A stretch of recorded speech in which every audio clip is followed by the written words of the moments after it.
آیت نمبر 17 سورۃ الانعام پارہ نمبر 7۔ اعوذ باللہ من الشیطان الرجیم، بسم اللہ الرحمن الرحیم۔ وَإِن يَمْسَسْكَ اللَّهُ بِضُرٍّ فَلَا كَاشِفَ لَهُ إِلَّا هُوَ وَإِن يَمْسَسْكَ بِخَيْرٍ فَهُوَ عَلَى كُلِّ شَيْءٍ قَدِيرٌ۔ صدق اللہ العظیم۔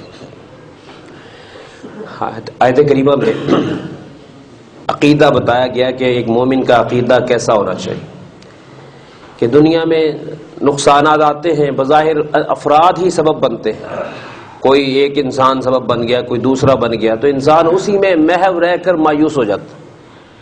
اصل بات یہ ہوتی ہے کہ جب دنیا میں انسان نافرمانی کرتا ہے تو اللہ تعالیٰ اس پر کسی انسان کو مسلط کر دیتا ہے اور کسی جانور کو مسلط کر دیتا ہے، کسی نقصان کو مسلط کر دیتا ہے، تو انسان اس ظاہری چیز میں کھویا رہتا ہے، پیچھے تک نہیں جاتا۔ اگر وہ رب سے کانٹیکٹ کر لے، عاجزی بڑھا دے، انکساری بڑھا دے اور رب تعالیٰ سے مانگ لے تو اس کا وہ مسئلہ حل ہو جائے۔ لیکن انسان جیسے نا آپ نے دیکھا ہوگا کہ کتے کو اگر آپ ڈنڈا ماریں تو کتا ڈنڈے کو نہیں کھاتا، وہ آپ کو پڑتا ہے، اسے پتہ ہی تو ڈنڈا تو مجھے میرا دشمن نہیں ہے، یہ ڈنڈے کے پیچھے جو ہے وہ میرا دشمن ہے۔ اسی طریقے سے ہمیں جو نقصان ہوتا ہے اس کے پیچھے ہماری معصیت ہوتی ہے، ہمارا گناہ ہوتا ہے، ہماری نافرمانی ہوتی ہے، جس کی وجہ سے ہم پر مسائل آ رہے ہوتے ہیں، سکھ نہیں ہے، دکھوں کے انبار لگے ہوتے ہیں۔ ایک مسئلے کو سمجھتے ہیں کہ یہ حل ہو جائے گا تو سکون مل جائے گا، وہ حل ہو جاتا ہے، سکون پھر نہیں ملتا۔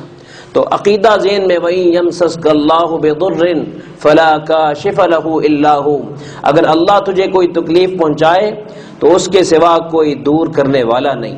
وَإِن يَمْسَسْكَ بِخَيْرٍ فَهُوَ عَلَى كُلِّ شَيْءٍ قَدِيرٌ، اور اگر وہ تیرے لیے بھلائی کا ارادہ کر لے، تجھے بھلائی پہنچائے، وہ ہر چیز پر قادر ہے، تو ساری دنیا کے جادوگر مل کر روک نہیں سکتے۔ کہتے یار بند کر دیا اس نے، یہ کر دیا، وہ کر دیا۔ اس چیز سے بندہ ایمان اعلیٰ درجے کا رکھے کہ جادوگر بھی ایک بہانہ ہے، پیچھے تو اللہ کی طاقت ہے۔ ابراہیم علیہ السلام کے دور میں دیکھیں، نمرود ساری دنیا کی پاور اس وقت کی اس کے پاس تھی، اور اتنی فوجیں تھی کہ اس نے گھمنڈ میں آ کے نا اللہ تعالیٰ ابراہیم علیہ السلام کو چیلنج کیا کہ میں تیرے خدا کی فوج سے لڑنا چاہتا ہوں۔ ابراہیم علیہ السلام نے کہا کہ کس فوج سے لڑنا چاہتا ہے؟ پہلے تو کہا توبہ کر، کہنے کا نہیں لڑنا چاہتا ہوں۔ کہا کس فوج سے لڑنا چاہتا ہے؟ طاقتور فوج سے یا کمزور فوج سے؟ کہنے کا طاقتور سے۔ ابراہیم علیہ السلام نے کہا نہیں، پہلے کمزور سے لڑ لے، اگر تو کمزور سے جیت گیا چلو یہ بھی تیری جیت ہوگی۔ کہنے کا ٹھیک ہے، جو میدان میں لاؤ فوجوں کو۔ نمرود جو فوجیں میدان میں لے کر آیا، لاکھوں کروڑوں اس وقت کی تعداد میں اس کی فوج تھی، لاکھوں کی تعداد میں۔ اللہ تعالیٰ نے اس کے لیے پھر کیا کیا؟ اپنے خزانوں سے مچھروں کی فوج بھیجی۔ اتنے مچھر اس دن آئے کہ سورج نکلا ہوا تھا اور نظر نہیں آ رہا تھا، آسمان کا نیلا رنگ چھپ گیا، مچھر ہی مچھر۔ اور جناب ان مچھروں نے آ کر جو فوج کو کھایا، گوشت کھا لیا، ہڈیاں کھا لی ان کی۔ اور جس مچھر کی ڈیوٹی تھی کہ تو نے نمرود کو کھانا ہے جی، وہ نمرود والا مچھر لنگڑا سا تھا، وہ اسے نمرود بھاگا وہاں سے، وہ کہا تو نے پیچھا کرنا آرام سے۔ اس نے جاتے ہی اندر جا کر جب دروازے بند کیے تو جو جس کے لیے بند کرنے تھے، جس کو اللہ تعالیٰ نے پہنچانا، اس کے لیے دروازہ کیسے بند ہو سکتا ہے؟ وہ ذات ہی آ چکا تھا، اور اس نے لمبا سانس کھینچا ایسے اندر کر کے، جیسے ہی اس نے لمبا سانس کھینچا کہ میں سکون کا سانس کہ میں پہنچ گیا، اسی سانس میں وہ لنگڑے مچھر کو حکم ہوا کہ ذرا اس کے دماغ میں تشریف لے جاؤ اور وہاں جا کر ذرا اپنے ہمارے نغمے پڑھو تم۔ چنانچہ وہ مچھر نے جا کے اندر دماغ میں جو اللہ تعالیٰ کی نغمے پڑھے نا، تو اس کے سر میں درد شروع ہو گیا۔ اب قدرت کی طرف سے اس پر یہ مار یہ پڑی کہ اس نے جو دوائی کھائی فرق نہیں پڑا، آخر کار اس نے مجبوری میں آ کے مایوس ہو کر دیوار سے ٹکر ماری، اسے سکون ملا۔ اس نے کہا یہ تو ٹکر سے سکون مل رہا ہے۔ انہوں نے کہا میرے سر پر کوئی چیز مارو۔ چنانچہ وہ اپنے ہی ہاتھ سے ضربے لگواتا تھا اپنے سر پر، جوتا آئے کوئی چیز آئے، اس سے اس کو سکون ملتا تھا۔ بیویوں سے کہتا تھا جتنی دیر میرے پاس بیٹھو مجھے مارتے رہو، جب تک وہ مارتے رہتے مچھر کو حکم تب تو آرام کر، کہ اب ویسے ہی مار کھا رہا ہے۔ اور جب جناب وہ مچھر جو ہے جناب وہ آرام، چپل والے کہتے ہیں اب ہم نے بھی تو سونا ہے، اب ہم کیا کریں؟ بیوی کہنے لگی میں سونے لگی، میں تھک گئی ہوں۔ جب وہ پھر گھوں گھوں کر کے شروع کر دیتا، ایسا ذلیل ہو کے مرا، تخت پہ بیٹھ کے لنگڑے مچھر کے ساتھ اللہ نے اس کو ذلیل کیا۔ اور اسی ادھر دوسری طرف دیکھیں، ابراہیم علیہ السلام پورے ملک میں نہتے ہیں، اور کوئی ٹکراؤ نہیں، اور نمرود پوری پاور کے ساتھ ہے، اور اس کی فوجی آئے، ابراہیم علیہ السلام کو اٹھایا اور ہاتھ پیچھے بندوائے، کپڑے نکلوا دیے اور منجنیک میں رکھوایا، آگ میں پھینکوا دیا، اور فرعون کی جو ہے نمرود کی نعرے لگے، وہ کہنے لگے اب بتاؤ طاقت ہماری ہے یا اللہ کی ہے؟ اور اللہ سبحانہ وتعالیٰ نے ادھر جیسے ابراہیم علیہ السلام فضا میں وہاں ابھی پہنچنے لگے، اللہ کی طرف سے آواز آئی، یا نار کونی برتم وسلام علی ابراہیم، اے آگ ابراہیم کے لیے ٹھنڈی ہو جائے اور مزیدار پرسکون بن جائے۔ چنانچہ آگ کی لپٹوں نے ابراہیم کو ایسے لیا جیسے ماں کی باہیں لیتی ہے جی، اور اپنے آرام سے پیار سے اپنے سینے سے لگایا، اور اندر میں اللہ تعالیٰ نے تخت لگوا دیا، اور جناب وہاں بیٹھ کے آگ کے اندر جن لکڑیوں پہ اس نے آگ لگوائی تھی، پروردگار نے اسی لکڑیوں پہ پھل لگوا دی، چلو کھاؤ عیش کرو، یہ ہے تیرے رب کی پاور۔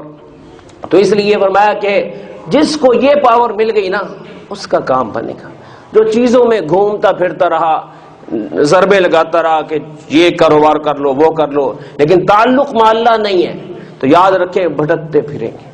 سکون پیسے میں نہیں ہے، سکون جائیدادوں میں نہیں ہے، سکون بیویوں میں نہیں ہے، سکون خواتین میں نہیں، سکون بچوں میں نہیں، سکون تو میرے اللہ کے نام میں۔ تبارک اسم ربک ذی الجلال والاکرام، کائنات میں سب سے زیادہ برکت والا نام تیرے رب کا، جلال والا، اکرام والا، اس کے ساتھ یاری لگا، اس کے ساتھ تعلق بنا، دیکھ تیرے مسئلے کیسے حل ہوتے ہیں جی فرمایا وَإِن يَمْسَسْكَ اللَّهُ بِضُرٍّ فَلَا كَاشِفَ لَهُ إِلَّا هُوَ، رب کی طرف سے تکلیف کا فیصلہ ہو جائے کوئی اور ٹال نہیں سکتا۔ دنیا کی ایلوپیتھک کھا لو، ہومیوپیتھک کھا لو، یونانی دوائیاں کھاؤ، حکیموں کے پاس جاؤ، کچھ نہیں بنے گا۔ رب تعالیٰ کے امر کا نام سکون ہے، اور اگر وہ تم اس کے بن چکے ہو اور دنیا تمہارے خلاف ہو چکی ہے، وَإِن يَمْسَسْكَ بِخَيْرٍ فَهُوَ عَلَى كُلِّ شَيْءٍ قَدِيرٌ، وہ ہر چیز پر قادر ہے۔ اس نے اپنے پیغمبر کو 100 ننگی تلواروں کے اندر سے ٹہلتے ہوئے نکالا، مسکراتے ہوئے جا رہے ہیں، اور سورہ یاسین پڑھتے ہوئے ان پر مٹی پھینکی ہے۔ 100 کے 100 نوجوان پہلوان جو سنجیدگی سے مارنے کے لیے آئے ہوئے تھے، وہ آپس میں 100 کھڑے ہیں، تلواروں کی چمک پڑ رہی ہے، لیکن محمد الرسول اللہ صلی اللہ علیہ وسلم سورہ یاسین پڑھتے ہوئے مسکراتے ہوئے جا رہے ہیں۔ یہ ہے تیرے رب کی طاقت، یہ ہے تیرے رب کا امر۔ اور وہ جناب غار ثور میں اندر تک آ گئے، اور حضرت ابوبکر کہنے لگے یا رسول اللہ یہ تو اب 10 قدم بھی نہیں ہے، لو رأى احدهم تحت عینیہ لابصرنا، صرف ان کی آنکھیں جھکنے کی دیر ہے، یہ ہمیں دیکھ لیں گے۔ حضور فرمانے لگے ابوبکر ان کی آنکھوں کے پیچھے اللہ کی طاقت ہے، ان کی آنکھ وہ دیکھے گی جو رب دکھائے گا، اور وہ نہیں دیکھے گی جو رب۔ آنکھ کی کیا پاور ہے کہ خود کچھ دیکھ، ان کی آنکھ، یہ ان کا جسم، ان کی آنکھ پر میرے رب کا ہولڈ ہے۔ ابوبکر گھبراتا کیوں کچھ نہیں ہوگا۔ اور چنانچہ وہ بالکل وہ نیچے دیکھ رہے، باتیں کر رہے ہیں، آوازیں آ رہی ہیں، لیکن نہیں ہے جناب۔ اور ادھر جناب وہ سراقہ میرے نبی علیہ السلام تک پہنچ گیا سفر میں، اور گھوڑا ہے اور تلوار ہے اور طاقت ہے، اور ادھر ابوبکر کہنے لگے یا رسول اللہ اب کیا بنے گا؟ فرمایا تو یہ دیکھ رہا ابوبکر کہ یہ یہاں آ گئے، یہ میرے بدن کے قریب آ کر بھی میرے بدن کو، تیرے بدن کو ٹچ نہیں کر سکتے۔ چنانچہ جیسے ہی اس کا گھوڑا آخری حضور کے پاؤں تک آیا، زمین نے ایسے اس کو نیچے دھنسایا جیسے پانی دھنساتا، اور پورا نیچے دھنس گیا، اور کہنے لگا ہاتھ جوڑنے، میں سمجھ آ گئی کہ تیرے کوئی اور طاقت ہے۔ پھر نبی علیہ السلام اس وقت میں کہہ رہے سراقہ تجھے رب کی پاور کا پتہ نہیں، ہم تجھے مبارکباد دیتے ہیں، تو کلمہ پڑھ، ایک وقت آئے گا کسرا کے کنگن رب تجھے پہنا دے۔ چھوڑ لالچ میں نہ آسو اونٹوں کے، یہ مکے والوں کی ہاتھ کا مسئلہ ہی نہیں ہے، میرے ساتھ کون ہے تمہیں یہ پتہ نہیں۔ آپ مسکراتے ہوئے خوشخبریاں دیتے ہوئے جا رہے ہیں، کوئی خوف ہی نہیں، کوئی غم نہیں، یقین ہے تو اللہ کی ذات۔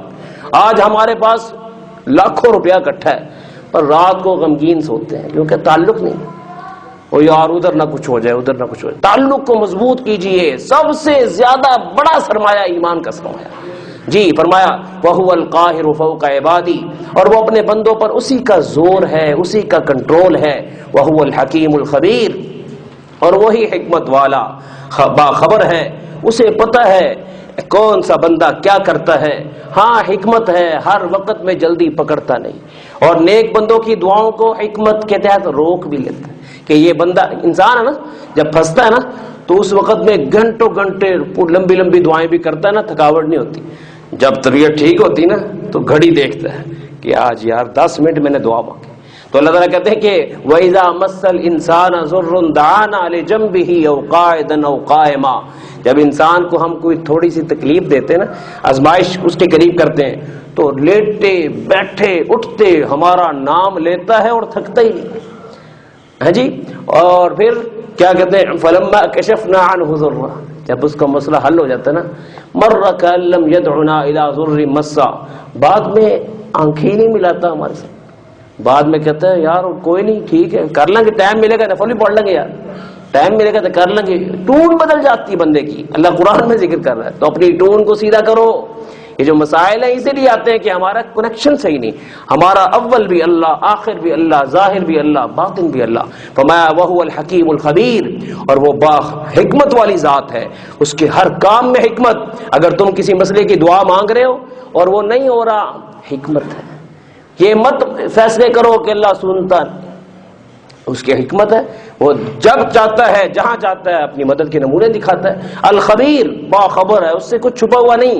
بندے تیرے جتنے ٹپک ٹپک آنسو گر رہے ہیں تیری ماں کو بھی پتہ نہیں، تیرے بچوں کو بھی پتہ نہیں، لیکن ہم تیرے آنسوؤں کا خیال کر رہے ہیں. ہمیں خبر ہے کہ تو ہمارے لیے کتنا روتا ہے اور کیسے کیسے تو ہمیں مناتا ہے، کیسے کیسے زاریاں کرتا ہے. ہم معاشر کے میدان میں تیرے ایک آنسو کا بدلہ تجھے دیں اور تیرا حساب دیں گے، ضائع نہیں کریں گے. اس لیے یقین کر، ہمارے ساتھ رابطے میں رہ. ہمارے نبی کی زندگی دیکھ کہ تلوار کی نوک حلقوم کے اوپر رکھ کے کافر نے کہا تھا مَن یمنعک منی، اے محمد کون بچائے گا؟ تو آپ علیہ السلام نے فرمایا اللہ. اسی وقت میں اس کی ہاتھ پہ فالج ہو گئی اور تلوار گر گئی. آپ علیہ السلام نے فرمایا کہ اب بتا، تو بتا تجھے کون بچائے گا؟ کہنے لگا کہ آپ نے تو آج تک بدلہ لیا ہی نہیں کسی سے، تو مجھ سے آپ کیسے بدلہ لے سکتے ہیں؟ میں کلمہ پڑھتا ہے نہیں. کہا چل ٹھیک ہے جاؤ. یعنی کلمہ بھی نہیں پڑھایا. کہنے لگا ٹھیک ہے میں مجبور نہیں کر سکتا. کلمہ وہی ہے جو خوشی سے ہو، مجبوری کا کلمہ کیا کلمہ ہوتا ہے؟ وہ گیا اور اپنے پورے قبیلے میں کہنے لگا یہ تو بندہ ہی کوئی اور ہے، میں اس کو سمجھ نہیں سکا. سارے کے سارے قبیلے کو لایا اور خود بھی کلمہ پڑھا اور قبیلے والوں کو بھی کلمہ پڑھا. یہ اخلاق ہے میرے نبی کے. اللہ ہمیں اتنا حوصلہ عطا فرمائے. وآخر دعوانا الحمدللہ رب العالمین.